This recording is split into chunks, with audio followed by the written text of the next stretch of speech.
জলাতঙ্ক প্রতিরোধে চট্টগ্রাম নগরীতে 15,000 বেওয়ারিশ কুকুরকে টিকার আওতায় আনার কর্মসূচি শুরু করেছে চট্টগ্রাম সিটি কর্পোরেশন।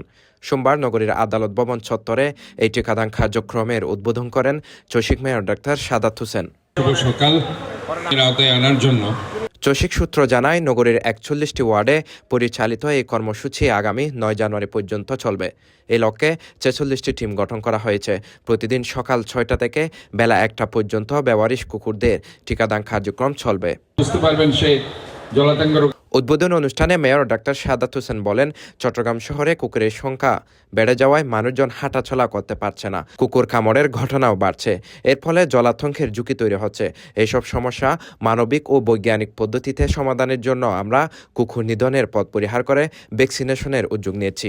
চট্টগ্রাম শহরে যেটা আমরা দেখতে পাচ্ছি, অনেকেরই অভিযোগ আছে যে কুকুর বেড়ে গেছে, কুকুরের জন্য অনেকে হাঁটতে পারছে না, অনেক কুকুর কামড় দিচ্ছে, জলাতঙ্ক রোগ হচ্ছে।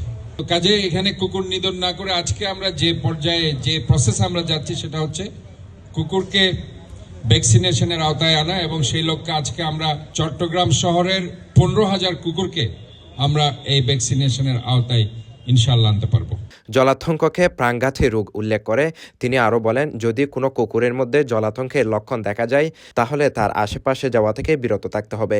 এই ধরনের পরিস্থিতিতে দ্রুত সিটি কর্পোরেশনের স্বাস্থ্য বিভাগ বা নিকটস্থ হাসপাতালে যোগাযোগ করার জন্য নগরবাসীর প্রতি আহ্বান জানান তিনি। এই জলাতঙ্ক রোগ একটি প্রাণঘাতী একটি রোগ। এই রেবিস, এই কুকুর কামড়ানোর মাধ্যমে যে ভাইরাসটা ছড়ায়, এটা উষ্ণ রক্তবাহী প্রাণীদের সংক্রামিত করে, এবং বেশিরভাগ মানুষের ক্ষেত্রে জলাতঙ্ক রোগ জলাতঙ্ক আক্রান্ত কুকুরের কামড় এবং আঁচড়ের মাধ্যমেই সংক্রমিত হয়। হাসপাতালের পরিসংখ্যান বলছে, গত 5 বছরে জলাতঙ্কের ভ্যাকসিন গ্রহণকারী রোগীর সংখ্যা 4 গুণ বেড়েছে। 2021 সালে যেখানে ভ্যাকসিন নিয়েছেন 6,709 জন, সেখানে 2022 সালে এই সংখ্যা দাঁড়ায় প্রায় 8,000-এ।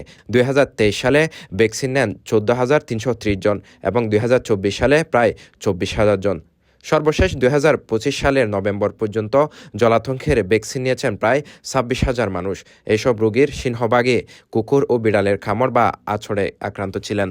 সকাল থেকে কার্যক্রম শুরু হয়েছে আমাদের টিকাদান কর্মসূচির উদ্বোধন অনুষ্ঠানে বিশেষ অতিথি হিসেবে উপস্থিত ছিলেন চসিকের ভারপ্রাপ্ত প্রধান নির্বাহী কর্মকর্তা ও সচিব মোহাম্মদ আশরাফুল আমিন, চট্টগ্রাম জেলা আইনজীবী সমিতির সভাপতি অ্যাডভোকেট আব্দুস সাত্তার, সাধারণ সম্পাদক হাসান আলী চৌধুরী, জাতীয়তাবাদী আইনজীবী ফোরামের সভাপতি তারেক আহমেদ, আইনজীবী কামরুল ইসলাম সাজ্জাদ সহ অন্যান্য অতিথিবৃন্দ।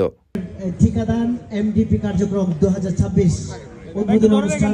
CTG post, Chittagong.